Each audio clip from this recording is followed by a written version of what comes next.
Le 8 novembre dernier, les Visayas, au centre des Philippines, a été touché par Haiyan, un des typhons les plus violents jamais enregistrés. D'après le comité de gestion et de réduction des risques de catastrophes philippins, à la date du 14 mars 2014, il y aurait eu plus de 16 millions de personnes affectées par le typhon. 6 000 morts, 1 000 disparus, 28 000 blessés et plus d'1 million de maisons endommagées. Ces chiffres sont sans doute évalués à la baisse, d'après une déclaration du président des Philippines, Benigno Aquino III.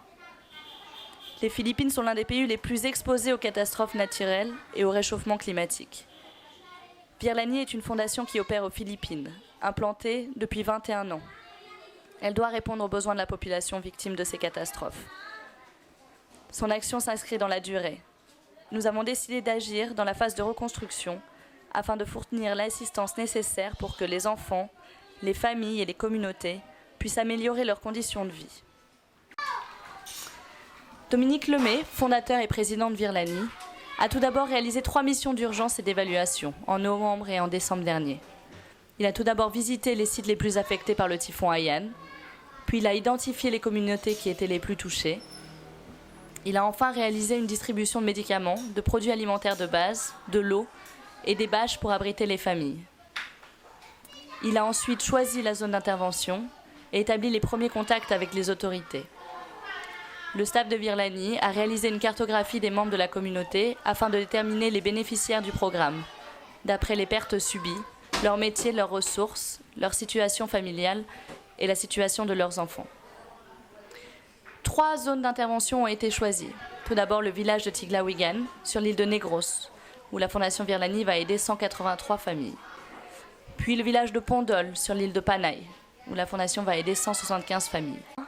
Enfin, la Fondation Virlani va apporter un soutien psychologique aux familles proches de la Fondation, celles qui ont été bénéficiaires soit du programme de réunification, soit du programme de retour en province, et elles habitent sur l'île de Samar et sur l'île de Leyte. Nous sommes ici dans une communauté qui a été touchée par le typhon Yolanda. Ça fait pratiquement 2 mois et demi aujourd'hui. Mais malheureusement, la plupart des membres de cette communauté sont des pêcheurs. Et comme dans le typhon, ils ont perdu leur bateau, donc on continue à leur donner des aliments de base pour qu'ils puissent survivre. C'est-à-dire du riz, du pain, des boîtes de conserve et puis aussi du café. Et ainsi, donc, ils pourront tenir plusieurs jours. Et on a un processus déjà qui est démarré, donc de mettre en place, de construire des bateaux. Et ensuite, donc, on a aussi un processus d'organiser la communauté, ce qu'on a commencé.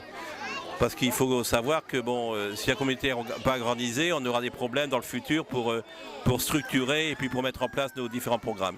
Et ensuite, la prochaine étape, dans les mois prochains, ça sera de les relocaliser parce que là, ils sont proches de la mer, donc c'est dangereux. Ils sont dans un habitat très très précaire parce que c'est un habitat fait de nipa, c'est-à-dire de feuilles, de bananiers et puis de bambou. Donc le prochain typhon, ça sera une nouvelle fois rasé. Donc on va les relocaliser un peu loin d'ici, pas très loin d'ici, sur un terrain où ils pourront avoir des maisons un peu mieux construites, en dur, avec du parpaing, du bambou structuré et aussi un toit en nipa capable de résister au typhon et aux tremblements de terre. Et proche de l'école. Et proche de l'école et proche des moyens de communication.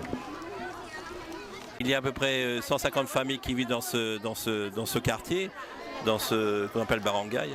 Et en fait, donc, on va à peu près localiser pratiquement toutes les familles dans le nouveau terrain qui fait 1,9 hectare, qui se trouve donc près de l'école. Le programme commencera dans les mois prochains parce qu'actuellement la mairie de Cadix City a négocié, j'étais au moment de la négociation, un terrain donc qui est actuellement des cannes à sucre. Donc il faut d'abord qu'il y ait la récolte de la canne à sucre et ensuite donc, il faut qu'il y ait un contrat avec le vendeur pour que la municipalité puisse avoir le terrain. Et ensuite, dès que le terrain est acquis par la municipalité, même si le titre n'est pas prêt, on récupérera le terrain pour commencer les constructions, pour viabiliser le terrain évidemment d'abord, et ensuite construire les maisons en dur. Le terrain appartient à la mairie. Nous, on va faire un programme qui n'est pas encore tout à fait défini, mais on voit à peu près que ça va être avec les familles, un programme de genre de loan pour leur permettre de vivre décemment. Et surtout, on ne va pas non plus leur faire des loans très très forts. Et on a fait déjà, on a déjà un programme comme ce qu'on appelle Balik Provincia, retour en province, à partir des familles qui vivent sur Payatas. Et bon, c'est un programme qui était de 5 ans, actuellement en train de se terminer, et ça se passe vraiment très très bien. Quand les maisons seront construites, elles appartiendront à Virlani? Au début, elles appartiendront à Virlani, mais ensuite, donc, les titres seront faits individuellement et on pourra ensuite donner aux familles, au bout d'un certain temps, les maisons. Mais pas tout de suite parce que certaines risquent de les revendre. Donc on veut pas non plus que ça soit quelque chose à court terme, mais il faut quelque chose à long terme pour pouvoir mettre en place un programme de communautaire parce que ce programme démarre maintenant, mais va durer de 3 à 5 ans. Donc la Virlani a des travailleurs sociaux qui vont travailler, pas des travailleurs sociaux, des organisateurs de communautés qui vont travailler avec nous, ils sont 4, qui vont travailler avec nous sur ce programme et sur un autre programme qu'on aura aussi dans le nord de l'île de l'Ilo. Le maire va donner, par l'intermédiaire d'un accord qu'on va écrire, le terrain va montrer que le terrain appartiendra à Virlani pour la construction des maisons. C'est un programme qui va durer 5 ans, de 3 à 5 ans. Voilà. C'est un programme où la construction des maisons, après il faut continuer à organiser la communauté, et puis ça puisse continuer ensuite. Après qu'ils se rendent autonomes et qu'ils soient capables de s'organiser eux-mêmes. C'est ça le but de l'opération, ce qu'on a fait dans d'autres bidonvilles aujourd'hui. Évalué grâce à l'expérience de la Fondation, il faut entre 3 et 5 ans pour réhabiliter entièrement une famille. Cela inclut le logement, les moyens de subsistance, l'éducation, le soutien psychosocial et de l'aide en gestion de budget. Virlani, avec de nombreux partenaires, a créé un programme global appelé Bangong Provincia, ce qui signifie en tagalog « Relève-toi province ». La Fondation a pour objectif de reconstruire non seulement les infrastructures qui ont été détruites par le typhon, mais aussi de redonner espoir et de fédérer les collectivités dans leur province. Ce programme s'inspire d'un autre programme de la Fondation, Balik Provincia, qui permet aux familles des rues de Manille de retourner dans leur province. Bangong Provincia est un programme élaboré suivant une approche globale, avec différents projets.